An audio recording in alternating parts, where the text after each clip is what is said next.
अस्सलाम वालेकुम नाज़रीन। नाज़रीन, आज का जो टॉपिक है वो है इश्तराक खाता जो है ना वो कैसे करवाया जाएगा, क्योंकि बड़े ज़्यादा क्वेश्चंस इकट्ठे हो गए थे कि अब ये पार्टीशन के केसेस जो है ना वो शुरू हो गए हैं, जो ऑनलाइन भी और ऑफ़लाइन भी 15 तारीख तक, कल तक अभी उनकी लास्ट डेट है कि कल तक जो है ना वो ऑफ़लाइन भी चल रहे हैं, मैनुअल भी चल रहे हैं और ऑनलाइन भी चल रहे हैं। लेकिन कल के बाद जो है ना वो सिर्फ ऑनलाइन चलेंगे, उसके बाद अभी तक अगला नोटिफिकेशन नहीं आया, या शायद इसकी डेट एक्सटेंड कर दी जाए, तो इसके बारे में कुछ नहीं कह सकते। बोर्ड ऑफ रेवेन्यू का मैटर है, वो बच्चे दे अंडे दे, वो उसकी मर्ज़ी है, तो वो जो मर्ज़ी करे। अभी तक हमारा वो ट्राइब्यूनल का नोटिफिकेशन नहीं हुआ, क्योंकि वो भी इन्हीं का ही मसला है। समरियाँ वगैरह तो बन चुकी हैं, सारा कुछ नाम जो है फाइनल हो चुके हैं। एएसजे सारे वो तैयार बैठे हैं कि हम ये चार्ज लेंगे, हम ये चार्ज लेंगे, लेकिन अभी तक नोटिफिकेशन पे साइन ही नहीं हो रहे। तो जब तक साइन नहीं होंगे तो क्या कर सकते हैं, इतना अरसा जो है साइनों पे लगा हुआ है, इस पे दस्तखत नहीं कर रहे हैं। एनीहो, हमारा जो टॉपिक है वो है 147 ए 147 A section 147 a land revenue act 1860 का, कि इश्तराक खाता जो है ना वो कैसे करवाया जा सकता है और उसके क्या तरीक़ेकार है। इश्तराक खाता का मतलब पहले मैं आप लोगों को समझाऊँ कि इश्तराक खाता का मतलब ये है कि अगर कोई किसी शख्स की प्रॉपर्टी एक ही स्टेट में, एक रेवेन्यू स्टेट में, रेवेन्यू स्टेट का मतलब है कि एक, यानी कि एक मौज़ा,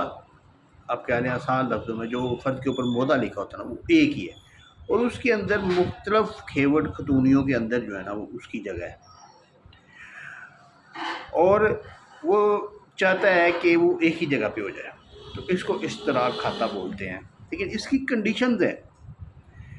इसकी शराइत हैं, कुछ इश्तराक करवाने के लिए कुछ शराइत जो है ना वो ज़रूर मीट करनी पड़ती है। एक पहली शर्त तो ये है कि वो, यानी कि मौज़ा एक होना चाहिए, किसी दूसरे मौज़े की जगह या उसके नंबर इस खाते में या इस खसरे में, इस इलाके में नहीं डाले जा सकते,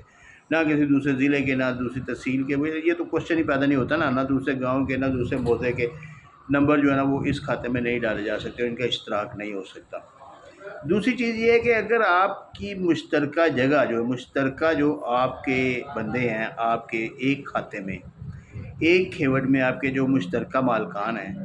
दूसरे खाते में भी, दूसरे खेवट में भी अगर वही मुश्तरका मालकान होंगे, तो फिर आप इश्तराक की, उसकी अपने खाते के इश्तराक की दरख्वास्त दे सकते हैं। ये दूसरी बड़ी ज़रूरी शर्त है, ये आप ध्यान में रखिए। अब वो कैसे हो सकता है? होता ये है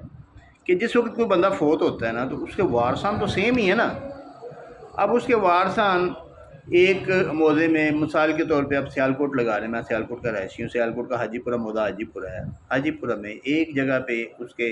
जो वारसान है वो मालक बन जाते हैं, बिल्कुल विरासत मालक बन जाते हैं। एक और जगह है वहाँ पे भी मालक बन जाते हैं, ये मौज़ा एक ही है।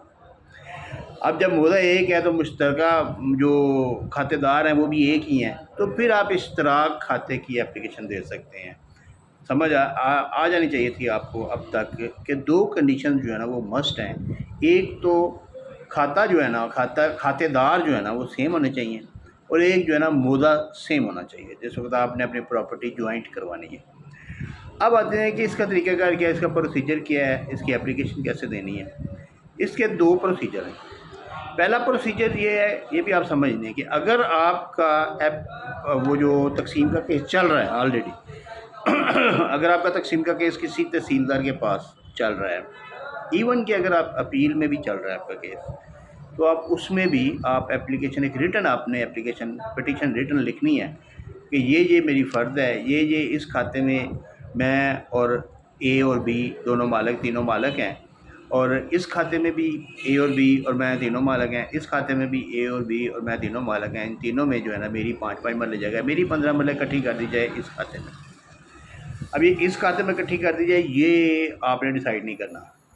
ये डिसाइड करना रेवेन्यू ऑफिसर ने। अब वो जो रेवेन्यू ऑफिसर जिसके पास आप एप्लीकेशन देंगे, वो पहले तो डिस्ट्रिक्ट कलेक्टर के पास उसकी अप्रूवल लेगा। डिस्ट्रिक्ट कलेक्टर उसको वेरीफाई करेगा, चेक करेगा कि वाकई क्या ये बंदा जो है ना, ये इसके कंटेंट्स जो है ना वो ठीक है, जो यानी कि कानून जिस चीज़ की इजाज़त देता है ये उसके मुताबिक ही चल रहा है,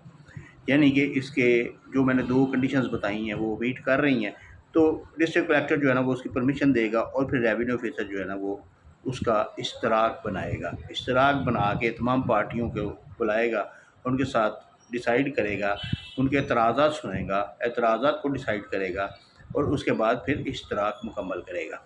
اگر ایک جگہ پہ نہیں ہوتا دوسری جگہ پہ تیسری جگہ پہ، یعنی کہ وہ پھر اشتراک کرے گا، اشتراک مکمل کر کے وہ پیلرا کے آن لائن سسٹم میں جائے گا اور وہاں پہ اس کو ایک نیا خسرہ نمبر لگے گا،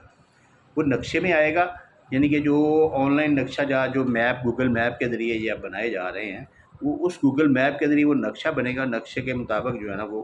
اس کے بعد پھر اس کو ایک علیحدہ سے خسرہ نمبر لگے گا، اور وہ خسرہ نمبر لگنے کے بعد وہ آپ کو گرین پراپرٹی سرٹیفکیٹ اس اراضی کے مطابق اس ریکارڈ کے مطابق آپ کو ملے گا، آپ کی جمع بندی میں بھی وہ اسی کے مطابق ہو جائے گا، اور ہر چیز اسی کے مطابق ہو جائے گا۔ آپ کی جو پارٹیشن کی تقسیم ہے نا، جو تقسیم کی اپلیکیشن جو آلریڈی چل رہی ہے وہ وہاں پہ اسٹاپ ہو جائے گی، اور جس وقت یہ آپ کی اشتراک کی اپلیکیشن کمپلیٹ ہو جائے گی تو پھر پارٹیشن کی اپلیکیشن کمپلیٹ ہوگی اور آپ کو گرین پراپرٹی سرٹیفکیٹ مل جائے گا۔ دوسرا طریقہ یہ ہے کہ آپ نے ابھی پارٹیشن کی اپلیکیشن نہیں دی، اور اس سے پہلے یہ زیادہ بہتر ہے، اس سے پہلے آپ اشتراک کی اپلیکیشن دے دیں، کیونکہ جس وقت آپ اشتراک کی اپلیکیشن دیں گے آپ کا اشتراک کھاتہ تیار ہو جاتا ہے، آپ کو گرین پراپرٹی سرٹیفکیٹ آپ کی لمٹس کے مطابق آپ کا بن جاتا ہے، پھر آپ کو پارٹیشن کی ضرورت نہیں رہتی، پھر آپ یعنی کہ پارٹیشن کی اپلیکیشن میں جانے کی ضرورت نہیں رہتی۔ اگر اشتراک ہو گیا اور آپ کو علیحدہ کھاتہ مل گیا تو پھر پارٹیشن کروانے کی کیا ضرورت ہے، پھر آپ اس کے مطابق اپنا رنٹ دخل لے کے قبضہ لیں، دیٹس آل۔